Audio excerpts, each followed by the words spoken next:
Bia Kamal Kanwar online TV channel ke jan gwasame te kon ke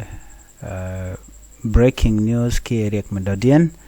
mijit rode nyoka mutu rode here which kawalang kanti kula tuoka kwich kator bar re which kator bar jan gwata danan to rek matin kan kono ni amre ler kan me gore jan o jin mi jiram jidit Kanwar online TV channel gore jan o jinder subscribe ko der lare tinno karech de kan chamala shub ko je kwasa dana pai kalarech gwano de kona nyaw bogane den kokin ko de content kon lat ko den de kon chamala jak karik diala tokti re nore ka jang let kamo so an lar calling ren yal janam dana ci bok ka chen wari ci ka bok bana shure lar kana me chala do ne ke jan tok tiang me chala no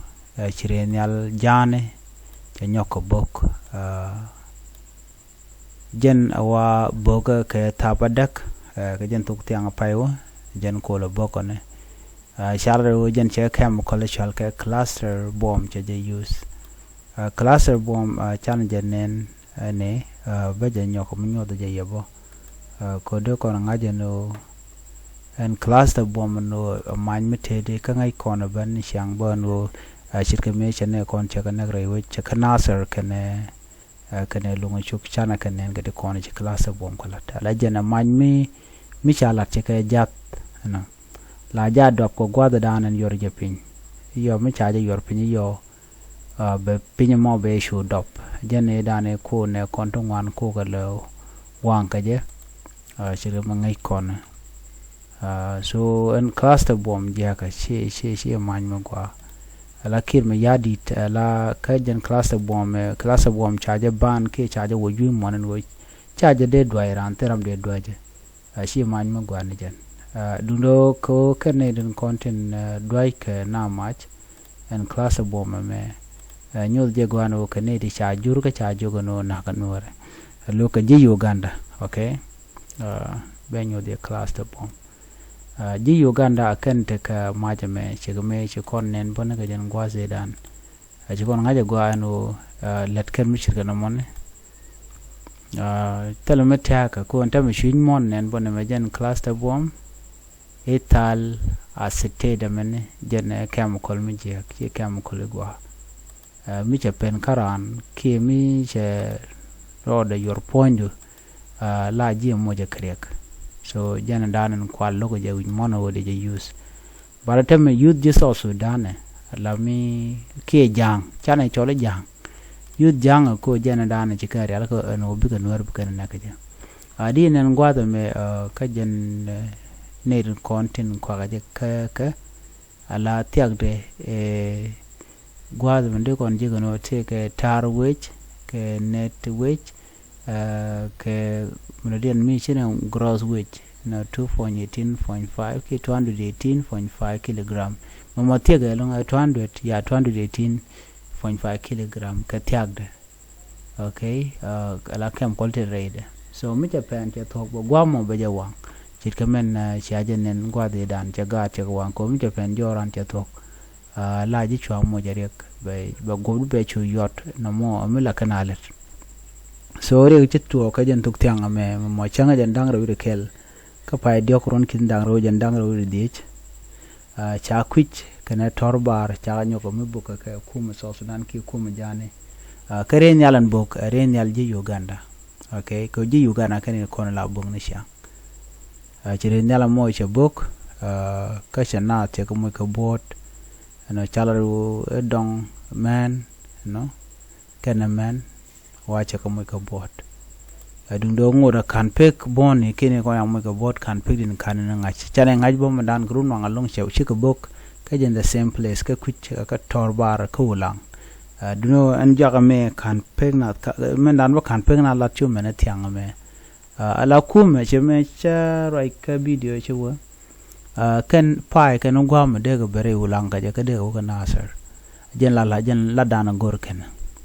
ne me order me cha your usual ke kong jorale ke queen cha kwanya mo la governor dung malakal ko jan kur dana ditan tama so order ntop kana nyogo ba witin ko nuerten ba ka kep mulung nuere je ba ka buk chi kum bukan kamone shanga je no kor shora to ko kon nuere ko bu me so Sudan ba konak lad je no chi konaling rami ku targane tribe kel ki dor kel karwade no na mo de je kul shore de so ramo mo tribalist so charo lot jen tribal leader ko sen de je danan ko le chole SSPDF so Sudan People Defense Force Sudan jen de jana karodien telene ite ko ken mishi jorshi nenten bi ngaje no joromo ko akane je mi nuar chinen no bi ngaje no nuar mo ko akane je chi national army jen tribal militia nying dinka ke y army bo chi manten nuar y army ten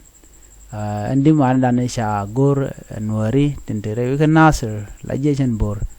ci ken la da guano ken gor ken unify for do kirche de gor ro de la let ko bum yide gweje no ba kam ne nuari ba kam ko bom ko chaw man tok ci entam ray ko na tam tela mal we bere wucha ka so Sudan mo ken modalo la ken nasir la ken am ki ma la ken bok ten ni shang la ken bok pain ko gor no bunaren bar e tactic ni jen ko bunaren bar jen mo gorno de nyoga ye kelo ka regi cho laran tok tianga me ke tabadak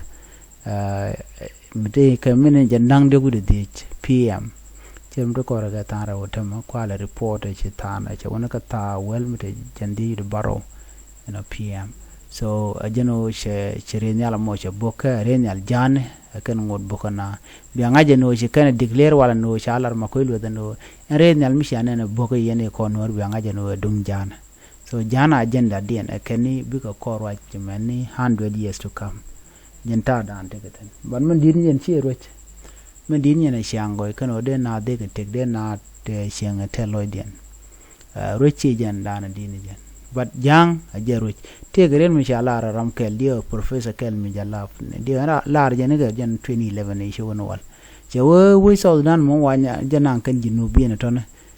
chi din kan je no ki jang bulat ko jang ladin keliu shike mindset din shi development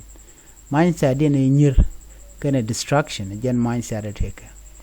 so up to now gen in South Sudan kirmu yadi gen take longo dem malder no but chenok la we you don't road match ko we ko le lut ko ngako le cham go pin che goro no ngamal so gen dana go de nyoy keren bi atamal bye bye